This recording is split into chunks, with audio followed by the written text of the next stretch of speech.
Oke, kita sambung lagi. Kita cerita lagi versi lain dari kisah perjalanan hidup seorang anak manusia. Hari ini aku mau cerita tentang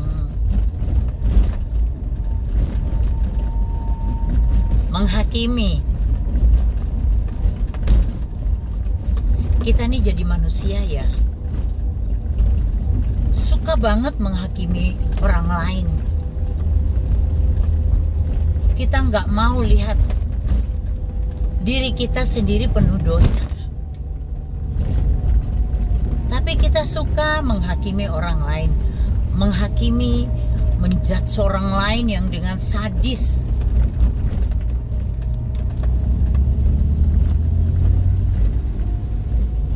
Ketika kita menghakimi orang lain, takaran itu yang Tuhan akan pakai untuk mengukur kita juga. Hati-hati dalam kehidupan, bro, sis. Kita dalam dunia ini hidup semua ada timbal baliknya. Tuhan ciptakan ada siang, ada malam, ada kemarau, ada musim hujan, ada dingin, ada panas, ada hitam, ada putih.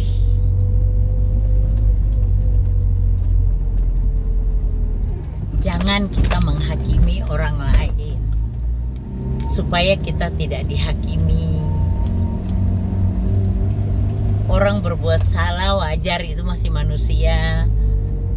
Kasih tahu baik-baik, jangan menghakimi. Orang berbuat dosa, biarin aja. Kita punya kewajiban mengingatkan, tetapi bukan menghakimi. Karena menghakimi itu adalah hak dari Tuhan, yang kita tidak boleh ngambil hak itu.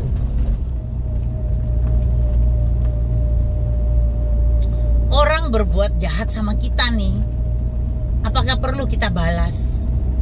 Kita hakimi dia yang sama dengan perbuatannya?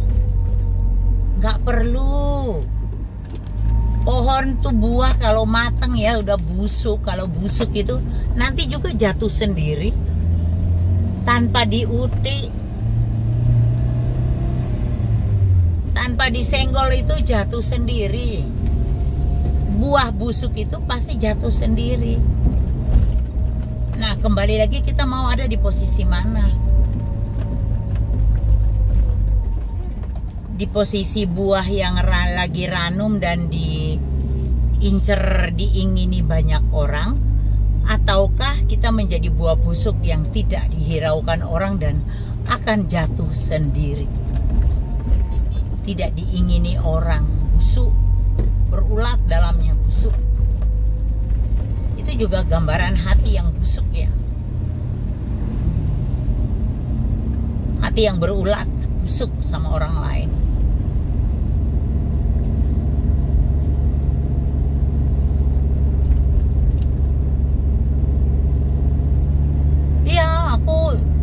Sebel soalnya sama dia begini, makanya aku balas dia begini. Wow, nggak perlu dibalas. Orang berbuat jahat, lah ya, dia ngambil harta orang tuaku, diambil semua. Makanya aku sebel banget sama dia. Saudaraku yang satu ini memang kok monopoli, diambilin semua harta orang tuaku. Aku bilang begini, hakmu diambil sama saudaramu, lepaskan pengampunan. Lihatlah, anak turunannya akan berjatuhan.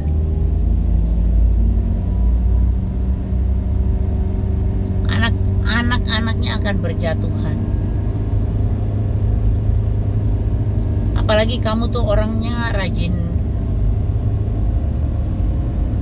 ibadah, merajin pelayanan, kamu hidup benar di mata Tuhan. Ucapan doamu itu dijawab Tuhan. Dia bilang, iya, itu keponakan-keponakanku ya. Menikah itu yang laki-laki tidak ada anaknya sama sekali. Semua tuh nggak ada anaknya. Nikah sudah bertahun-tahun nggak ada anaknya, kayak kena kutuk ya Bu ya. Saya nggak bisa jawab. Saya bilang entah kena kutuk atau apa. Tapi penghakiman Tuhan itu pas nyata kok.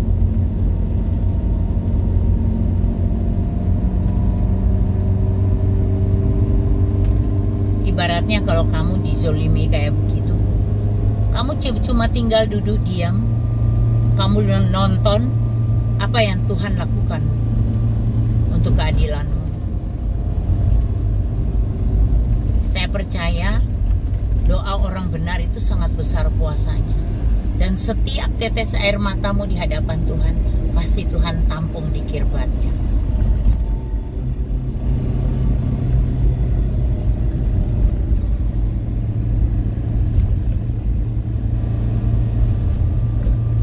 Tapi jangan menghakimi lah. Intinya yang penting kamu tidak menghakimi saudara. Tapi kamu harus melepaskan pengampunan. Lepaskan aja pengampunan. Itu urusan Tuhan, wisdom.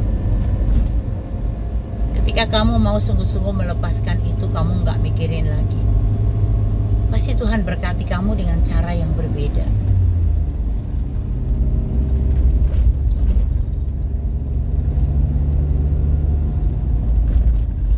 Karena memang masalah soal penghakiman ini loh. Kadang-kadang kita sebagai manusia tuh kalau kita disakiti cenderung ingin membalas. Tapi kalau orang-orang yang takut akan Tuhan tidak akan membalas, justru akan mengampuni. Saya jadi ingat beberapa tahun yang lalu kejadian seorang bapak ibu yang bergereja di orang Katolik ya. Dia punya anak perempuan satu-satunya. Dibunuh oleh mantan pacarnya sama pacarnya. Jadi pacarnya itu, mantan pacarnya itu sama pacar barunya membunuh cewek ini di dalam mobil dengan dililit, dijerat dengan kabel apa gitu loh, lupa saya, beberapa tahun yang lalu. Dan mereka tuh pura-pura nangis, malah ada kertas ditulis di kertas, potongan kertas ditaruh di dalam petinya mayat, ungkapan kebencian. Begitu jahatnya orang.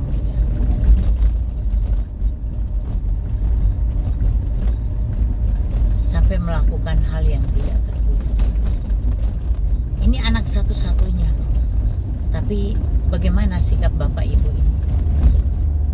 Mereka sangat-sangat kehilangan. Tapi mereka mengampuni pelaku pembunuhan itu. Karena mereka kenal baik. Wah, itu kalau bukan karena Roh Kudus nggak mungkin bisa kejadian kayak begitu. Tuh kalau bukan tidak memiliki hati Bapa, tidak mungkin bisa melakukan hal itu. Karena anak satu-satunya loh. Siapa yang bisa terima kayak begitu? Dari kita kampanye kan pasti sangat sulit menerima kenyataan itu. Pasti sangat sulit. Tapi saya percaya bahwa pasang suami istri ini, mereka yang luar biasa. Saya lupa nama anaknya sih. Kejadiannya kalau nggak salah di Jakarta.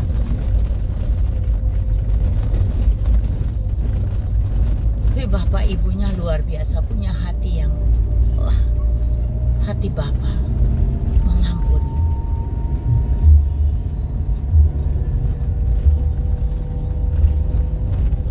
Walaupun terasa sakit, tapi mereka mengampuni.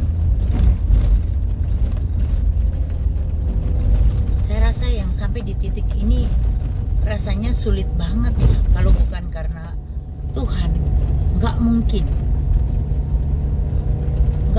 bisa melakukan itu. Semua karena Tuhan. Tuhan mau tunjukkan bahwa Tuhan tuh masih bangga punya anak-anak yang penuh pengampunan, anak-anak yang menjadi kebanggaannya, kesayangannya, anak-anak yang bisa mengampuni. walaupun harta yang paling berharga dalam kehidupannya itu diambil, direbut dengan paksa. Aduh,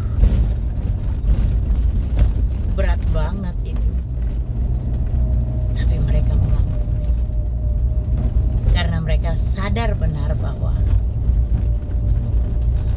penghakiman itu, menghakimi itu hak dari Tuhan yang tidak boleh diambil mereka.